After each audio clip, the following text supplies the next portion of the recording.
Nobody anticipates losing money when they go into business. The only reason I was able to get through losing a couple million on bad flips is because those three things can never be taken away from you. Your money, your real estate, your businesses, they all come and go. Obviously, we all like to talk about the big wins and everything that we're doing, but I actually want to get vulnerable with you guys on the losses. So today, we are going to talk about what I learned during the hardest 12 months of my business career. And so I want to shed some light on what it's like actually going through tough problems and getting through it. So first off, how many of you felt like the last year was tough? It was a tough year, okay? It was a tough year for a lot of people, okay? Especially if you're in the real estate space. You had the interest rates go up, you had this recession, you had a lot of different things happening that made it a tough year. I'll tell you why it's been hard for me, okay? Dakota talked about losing $50,000 on a flip. Still ended up doing good. I lost a couple million on flips when rates jumped. You know, when you have about 50, 60 flips going on and then rates jump like that, you're kind of gonna be hit harder than most people. And it sucks, but that is what it is. On top of that, shut some companies down, ended some partnerships. Very tough thing to do whenever you have to do that. Had to self-fund a capital call on an apartment deal. Sometimes things go over budget, and you can go to your investors and say, hey guys, we need more money to go do this renovation, or you just figure it out yourself. So I've had to put over $1 million into one deal of my own money to make sure that we could protect the investors and keep the deals moving. Also had to let go of some people that have been with me for years, people that I would consider friends because they weren't performing. They're not performing at the level that they were used to, or that, you know, with a harder market, they weren't willing to adapt or adjust. And so you gotta let go of some people that have been with you for a while. On top of this, as you guys know, I had a pregnant wife this entire time. Dealing with a pregnancy is not easy, nor is dealing with a newborn and everything else. So in the last year, I've had a lot of things going on that I don't talk a ton about it because I don't like to complain and, you know, make excuses and all that stuff. But I just want you to know, not everything is always roses and just the best thing ever, even though you may think that from social media. In order to achieve success, you've got to go through a lot of different trials to get there. So I'm gonna show you what I learned from it and how I got through it. This is lesson number 1, okay? In real estate, the biggest thing I learned was you have to have different cash conversion cycles. A cash conversion cycle is all the way from when you put your cash into something to when you get it back with whatever ROI you wanted, okay? So when you're flipping a house flipping has a very long cash conversion cycle. You get a deal locked up, you put money in, all of a sudden you buy it, you fix it up, you're waiting to sell it. It might take 6 months. Sometimes it takes longer, okay? It has a 6-month cash conversion cycle, let's say, on average. Last year, when the rates jumped, the cash conversion cycle went up tremendously because the market got really slow. And so it went from being on average really fast, like we were selling houses in 3 to 4 months when things were super hot, to then taking 9 months because the market had shifted. And so the only way to protect yourself in real estate is by having different exit strategies that have different cash conversion cycles. So I'll give you some examples. On the long end of things, the longest cash conversion cycle would be investing in a fund, okay? If I'm buying a big apartment building, odds are I'm not going to sell it in 5 to 10 years. Essentially, it's gonna take 5 to 10 years to really get paid on that deal and get your money back. That's the longest version of a cash conversion cycle in real estate. On the short end of it, the quickest way to get paid is either through a wholesale or a novation, okay? Those wholesale and novations can get you paid a couple of weeks after the fact you got it under contract. So you can get paid quickly doing those. You could flip. You could buy rental properties, right? You don't have to buy like a big apartment building, but let's say you buy, you know, a rental, single family, an Airbnb, something like that. You can make cash flow, but if you do want to ever sell it and make a profit one day, You're probably gonna wait a year, wait 2 years, whatever. The point with all this is, in order to have a really robust real estate business, you've gotta have different cash conversion cycles. You've gotta learn to wholesale, you've gotta learn to flip, you gotta buy rentals, you gotta do everything. The only reason I was able to get through losing a couple million on bad flips is because I was wholesaling in the meantime to generate cash to pay off those bad deals. The only reason I was able to do it is because I had stacked up a bunch of rentals and I sold some of the rentals to get cash. Because nobody anticipates losing money when they go into business, right? If you just think of it from a pro forma basis, on those deals that lost money, I was expecting to make money, right? I didn't underwrite the deal saying, yeah, I'm gonna go lose money, let's do it, right? You write it knowing that you're gonna make money. So if I thought I was gonna make $2 million on those deals, let's say, and I ended up losing $2 million, there's basically a $4 million gap I have to cover now in my pro forma. It's not that I just gotta go cover a $2 million loss, it's actually a $4 million gap. Because when I'm making my projections for how I'm gonna utilize my cash flow, it's not expecting to break even or lose money, it's expecting to make what it makes. So the only reason, like I said, I was able to get through it and now be profitable and making money is because we had different cash conversion cycles in the real estate business. Because for the past bunch of months, I would go lose a couple $100,000 on bad flips that we were selling off, and then I would go make it on wholesales and novations to cancel each other out. And we just kept doing that month after month, right? And the thing I'm proud of about it is that despite losing money, we always paid back our investors. They always got their money back, their interest. I personally took the hit. And the good thing is, in the long run of it, even though it sucks in the short term, your investors are gonna respect that and they're gonna continue to fund you. Because nobody knows your character or how good you are while things are good. They only know it when things get tough. And then you start to see what somebody's really all about.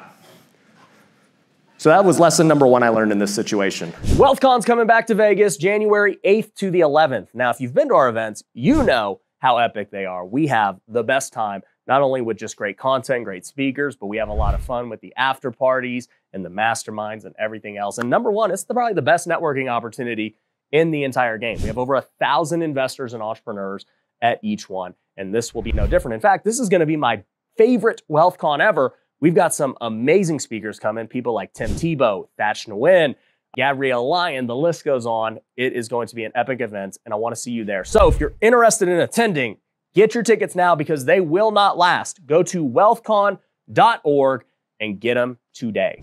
Here's number 2. I learned that the culture of my company needed to be reset. And so a lot of times when you're making a lot of money and money comes easy, you start to think that you need to put in a certain amount of work, effort, to make a certain amount of money. And I think that COVID and stimulus and all that stuff gave us a warped view of how much work is actually required to make a certain amount of money.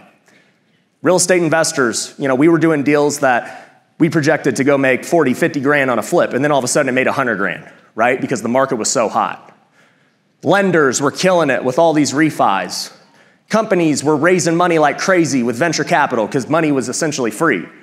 Then everyone got a reality check the last year that money doesn't come that easy, right? You gotta be dialed in. And in fact, you gotta work 3 times as hard to make the same amount of money. And so one of the problems is some people can't accept that. A lot of people complain that it's like, dude, man, making money, what happened? It was way easier back then. Why can't we go back to that? It's like, that's just not the reality. And so when things get tough, unfortunately, it brings out the worst in people too. And so sometimes it affects your culture and your company, and you gotta just do a firm reset and say, hey, you know what? We're no longer gonna tolerate this kind of stuff. Okay, if you don't wanna be here, I don't care how long you've been here, you just gotta go. It is what it is. And when things are tough too, good luck, wherever you do go, because I can promise you, if it's tough here, what do you think it's like at other places?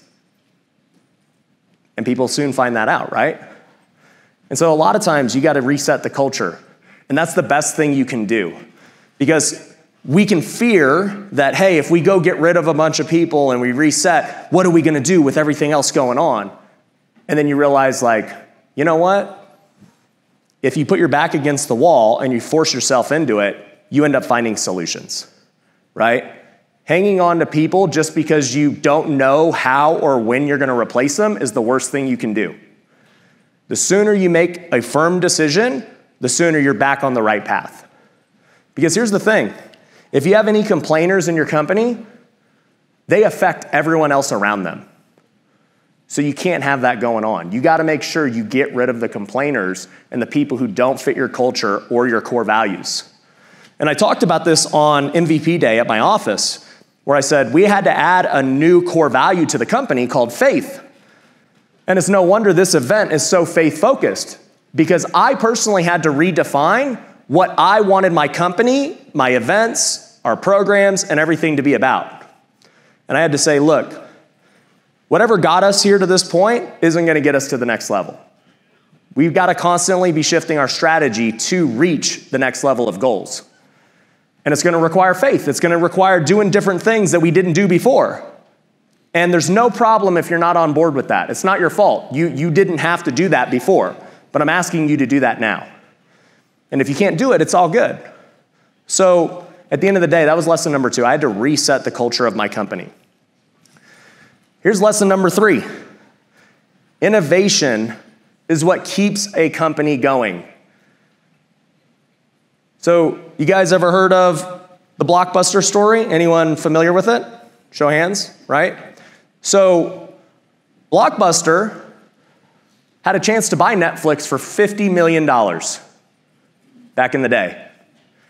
Netflix was running out of money. They literally went and knocked on Blockbuster's door and were like, look, we'll sell to you for $50 million. Take us over. You're going to need us, and let's partner up. And Blockbuster was like, nah, dude, you guys are going to go bankrupt. There's no reason we should take you on. And so they ignored him. Then guess what? Blockbuster's no longer around. That's happened time and time again. In fact, Pete Vargas was up here. How many of you guys like Pete's speech, by the way? Pete killed it.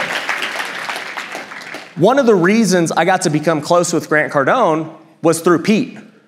Because Pete was like, Grant, you got to meet this guy, Ryan. You'll like him.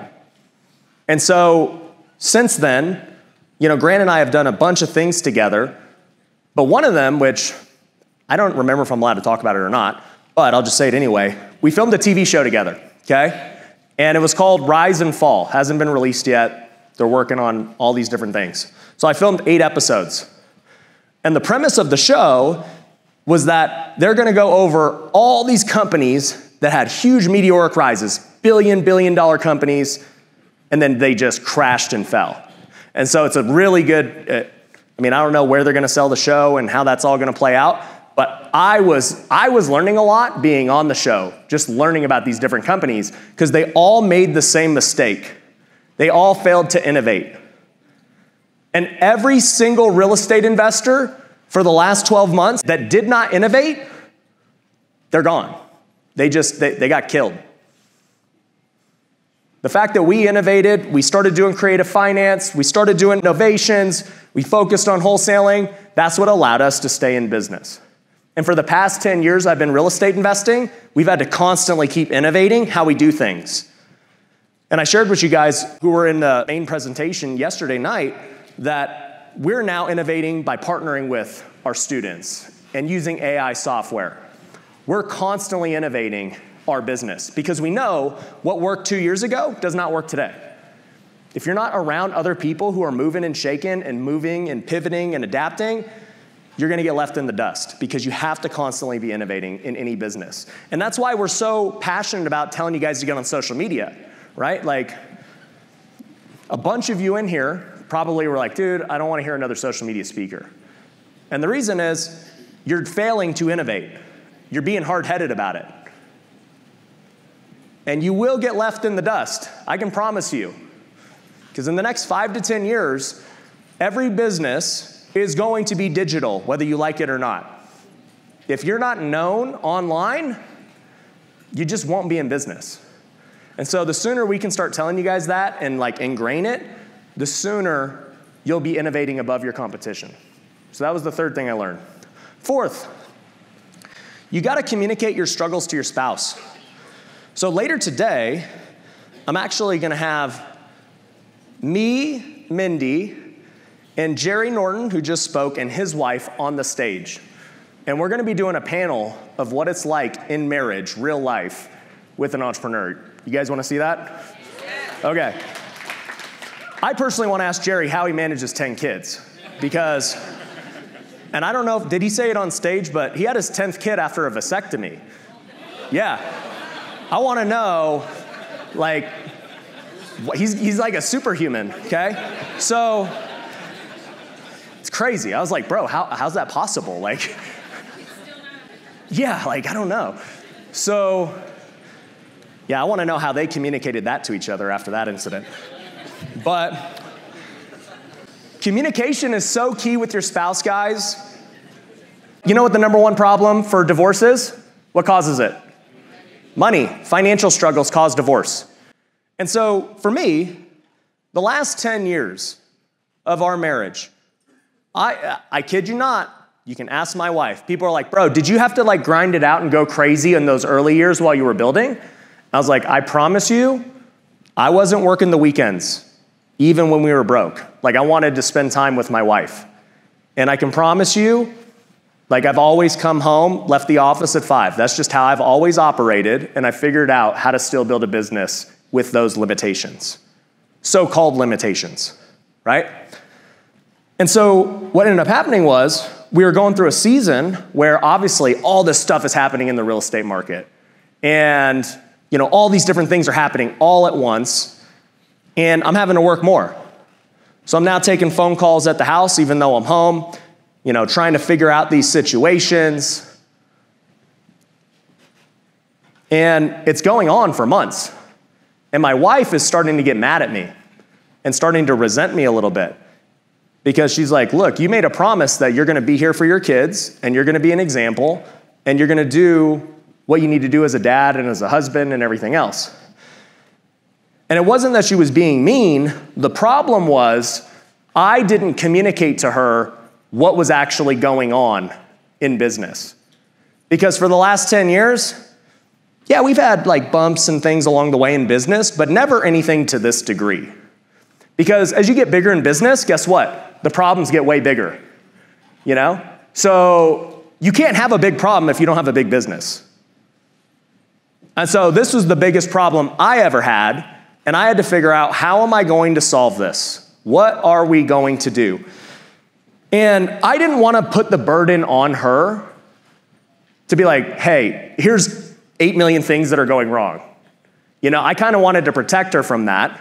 But in doing so and not communicating, I in turn made her start to resent me for working so much at home. And so finally, we had to have a really tough conversation one night, and it wasn't easy, We've never been to therapy or anything as a couple, but we basically did our own self-therapy.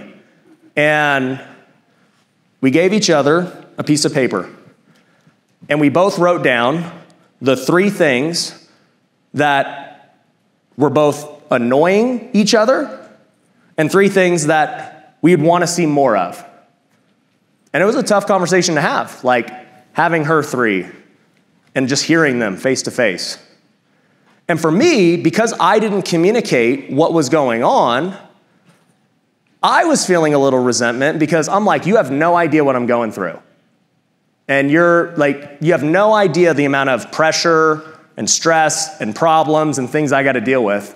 And now you're making it harder. But that was my fault, because I didn't properly communicate what I was going through.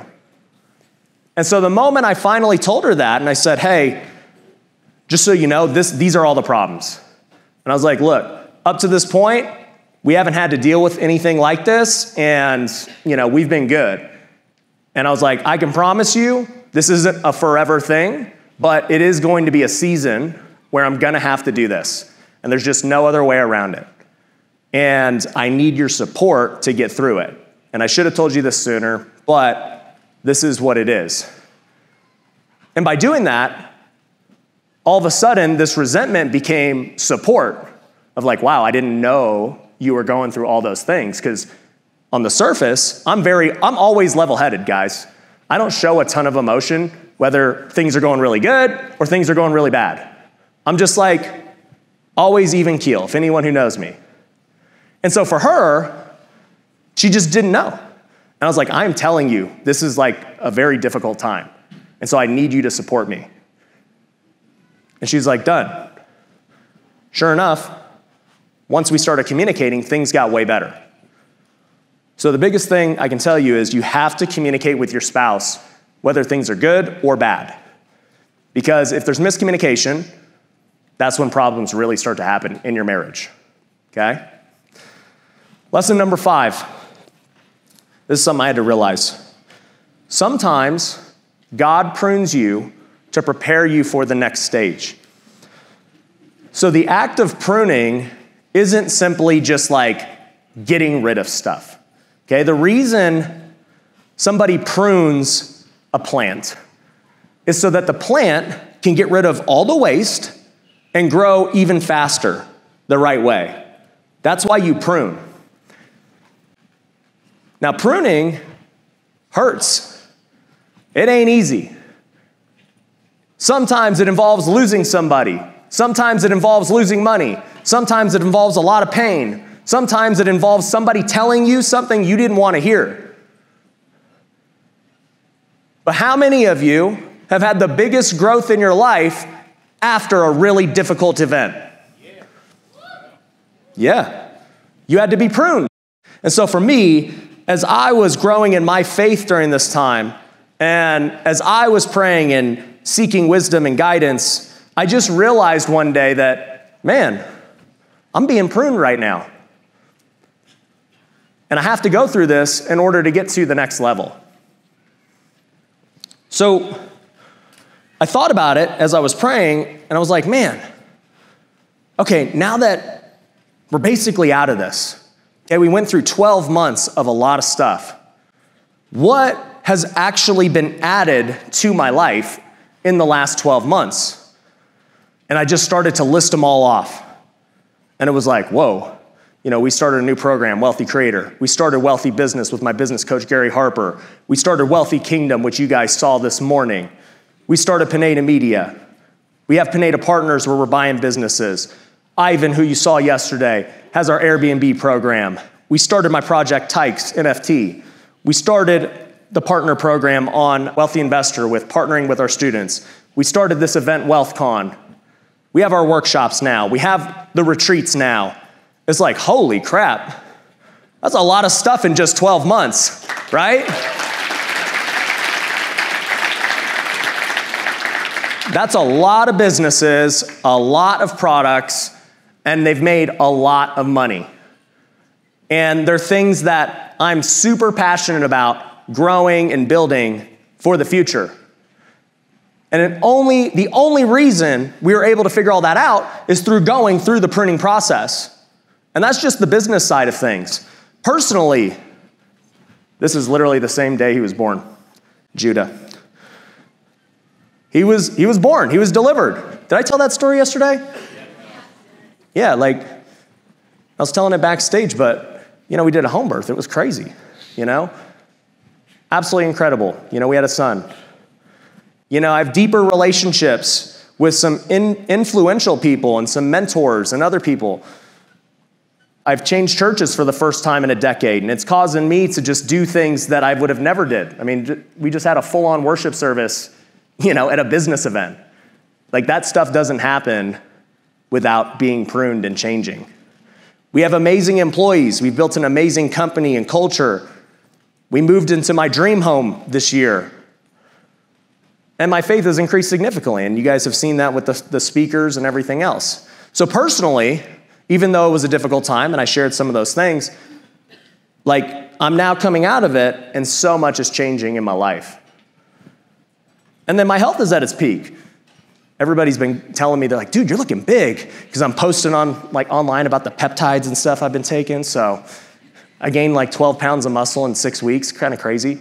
So at the end of the day, a lot's happened personally for me. And I just know that the biggest growth in my life has always happened from the biggest trials. And here's the thing, guys, this is how I feel about it. Even if I lost it all, I would still have my skills, my relationships, and my influence. If you were to take away all the money, all the real estate, everything that I have, I could rebuild it back in a couple of years. Because I have the skills. You can't take the skills away. I know what I know. I have the relationships. Those aren't going away. I've got all my lenders. I've got all the people and mentors in my life. I've got people ready to go. And you can't take away the influence, all the social media we've built. You can't take away what we shared yesterday where in the last 90 days, people spent 50 years watching the videos. You can't take that away. What do you think is a more valuable asset? Those three or the money? Those three, hands down. It's not even close. And that's the whole core of what we're telling you guys is like, man, dude, you got to learn skills, you got to build influence, and you got to network and make relationships. Those three things can never be taken away from you. Your money, your real estate, your businesses, they all come and go. Odds are the business you're in today will not be the business you're in 10 years. Businesses just don't last that long. The average small business is gone within the first 5 years. I think over 80% are gone within 5 years. And I think the statistic is 95% of them are gone within 10 years. So why are there some people who are successful versus others? Because of skills, relationships, and influence. That's why they win all the time, regardless of whatever the business is. And so for me, I just know that more success means bigger problems to solve. And this verse really stuck with me as I was going through all this. It's from James. My first son's name is James from the Bible. That's why we named him this. And this is one of our favorite verses. It literally comes in James chapter 1. Consider it pure joy, my brothers and sisters, whenever you face trials of many kinds, because you know that the testing of your faith produces perseverance. Let perseverance finish its work in you so that you may become mature and complete, not lacking anything. Yeah. Amen. Yes. You have to go through trials. And what does it say at the beginning? You need to consider it joy when you go through a trial. Not mope about it, not complain about it. Consider it joy because guess what? You're producing perseverance. And perseverance is what's going to make you mature and complete. You cannot be mature if you've never gone through something. How many of you guys have gone through something in life? That's why you're in this room. This room ain't for scrubs, okay? There's a lot of people at home right now complaining about the next election and COVID vaccines still. It's like, bro, that was like 4 years ago. What are we still complaining about? Okay?